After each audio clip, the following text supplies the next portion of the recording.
Curly Howard remains one of the most beloved figures in classic American comedy, remembered for his explosive physical humor, childlike voice, and unforgettable presence in The Three Stooges.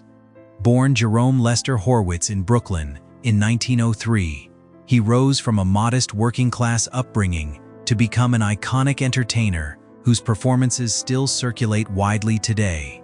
Yet behind the laughter lies a life marked by struggle, contradiction, and decline. For decades, fans and historians have tried to understand what truly happened to him, especially during the final years of his life when his health collapsed and his career ended abruptly. New interpretations of surviving records, testimonies, and retrospective medical analysis have reframed his story not just as a tale of comedic brilliance, but also as one of human fragility, misunderstood illness, and an entertainment industry that often prioritized output over well-being. The mystery is less about what happened and more about why it was allowed. Early life and formative influences. Jerome Horwitz grew up in a Jewish working-class family in Brooklyn, where he was one of several brothers, including Mo and Shemp Howard, both of whom would also become part of the entertainment world. As a child, he was considered shy and soft-spoken, often overshadowed by more assertive siblings.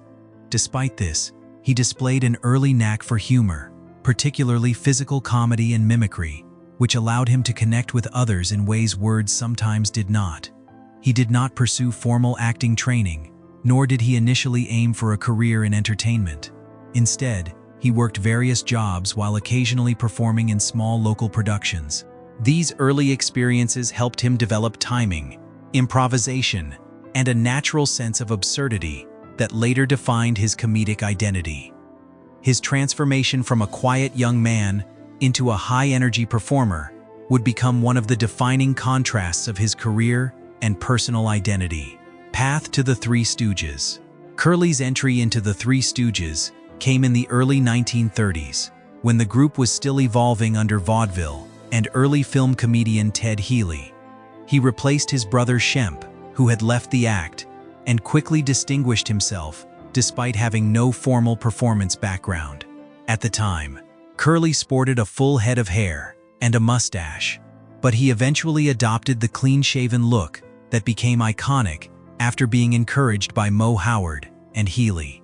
His transformation into Curly also involved the development of his exaggerated vocalizations, including signature sounds and catchphrases that became instantly recognizable. On screen, he embodied chaotic innocence, reacting to violence and confusion with elastic facial expressions and improvised movement. This persona resonated deeply with audiences, turning him into the emotional center of the trio. What began as a replacement role soon evolved into a defining comedic identity that shaped the group's most successful years. Golden era of film success. During the Columbia Pictures years, roughly from the mid-1930s to the mid-1940s, Curly Howard starred in dozens of short films that would become staples of slapstick comedy. Productions such as Punch Drunks, Disorder in the Court, and A Plumbing We Will Go showcased his ability to turn physical chaos into structured comedic rhythm. Unlike more restrained performers, Curly leaned fully into exaggerated reactions, collapsing logic into pure physical absurdity. He was often the focal point of sketches, with Mo's authority and Larry's neutrality playing off his unpredictable energy. These films were tightly scripted yet left room for improvisation, which Curly used instinctively. Audiences responded strongly to his vulnerability on screen, where he appeared both powerful in motion and childlike in emotion. His popularity during this period was immense, and he became a defining figure in American short-form comedy, influencing generations of physical comedians long after the format declined. Personal life and early marriages. Behind his public persona, Curly Howard's personal life was marked by instability and emotional turbulence. His first marriage, occurring before his major fame, was brief and ended quickly, reflecting his early struggles with commitment and personal direction. Later, in 1937, he married Elaine Ackerman, a relationship that coincided with the height of his rising fame. The couple had one daughter, Marilyn, born in 1938, but domestic stability proved difficult to maintain.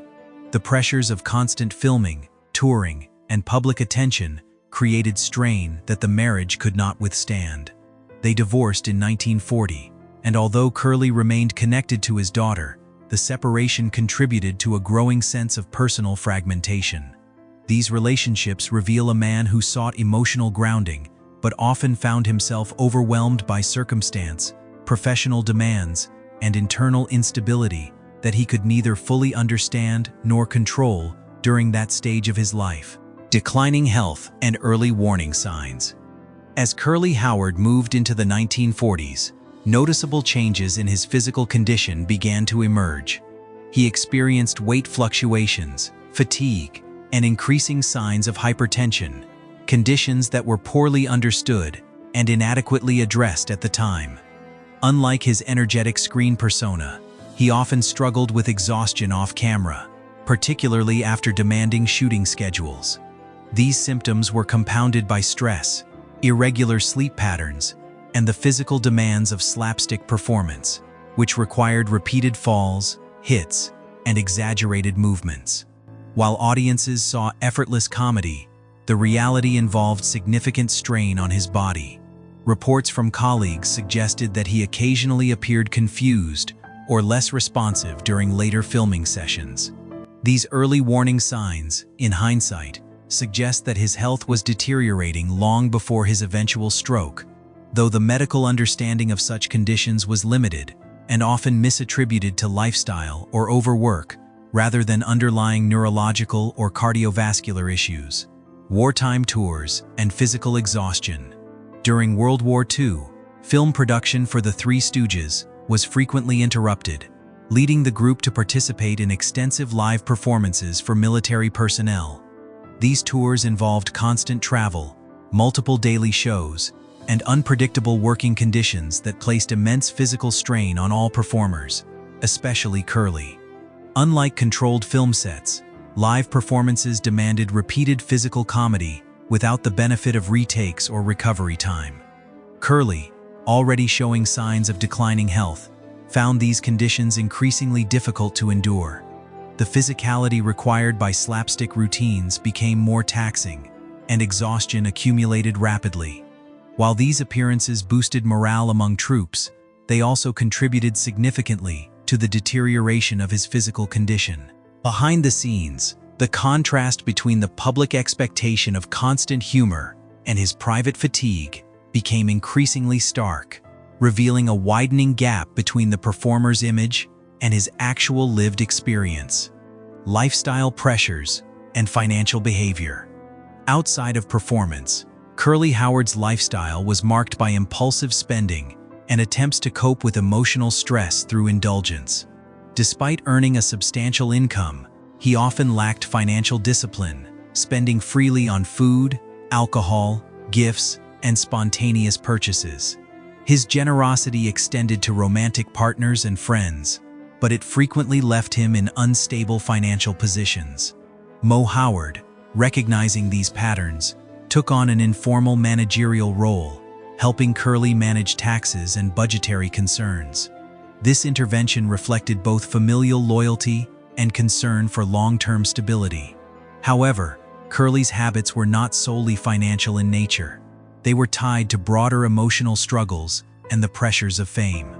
Nightlife, social escapism, and irregular routines further compounded his instability. While he maintained professionalism during filming, his off-screen life reflected a constant attempt to balance public expectations with private vulnerability and the absence of structured personal support systems, compassion for animals, and emotional depth. Amid the chaos of his professional and personal life, Curly Howard demonstrated a deep and consistent affection for animals, particularly dogs.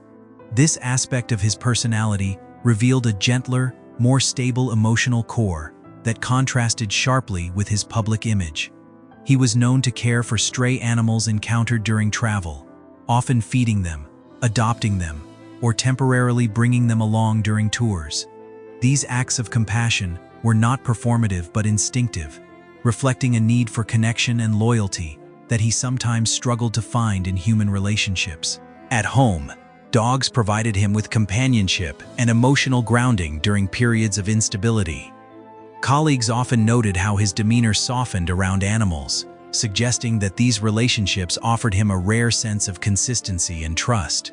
In many ways, his bond with animals stands as one of the most humanizing aspects of his life, beyond the stage and screen persona. Later marriages and final health crisis.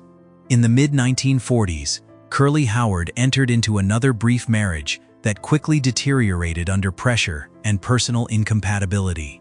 This period coincided with a significant decline in his health, culminating in a major stroke in 1946 while filming Half-Wit's Holiday.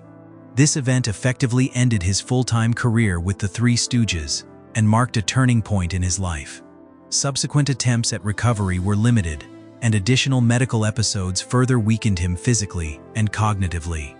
Though he briefly appeared in later productions, his condition made sustained performance impossible. A later marriage in 1947 provided some emotional support and stability, and he eventually became a father again, but his health never fully recovered. The final years of his life were characterized by medical care, intermittent family support, and gradual withdrawal from public life, reflecting the irreversible impact of his earlier health crises. Medical interpretations and industry context. Modern reassessments of Curly Howard's condition suggest that he may have suffered from undiagnosed neurological or psychiatric disorders, possibly compounded by repeated mini-strokes and chronic hypertension.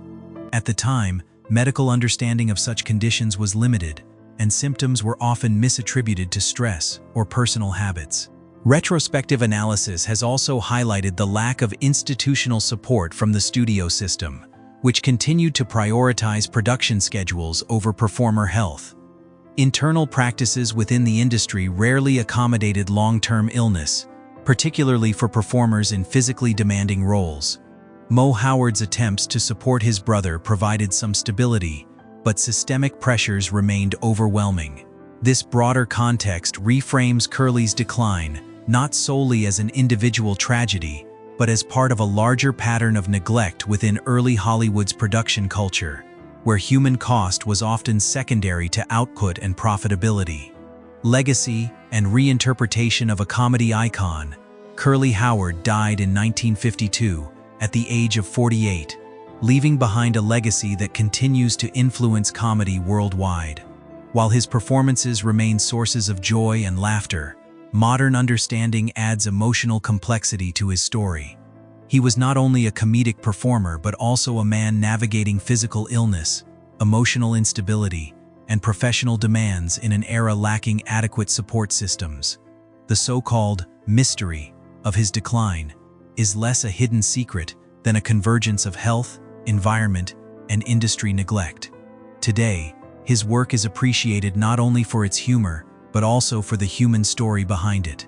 His life reflects both the brilliance of spontaneous physical comedy and the fragility of those who create it, ensuring that his legacy endures as both entertaining and deeply human.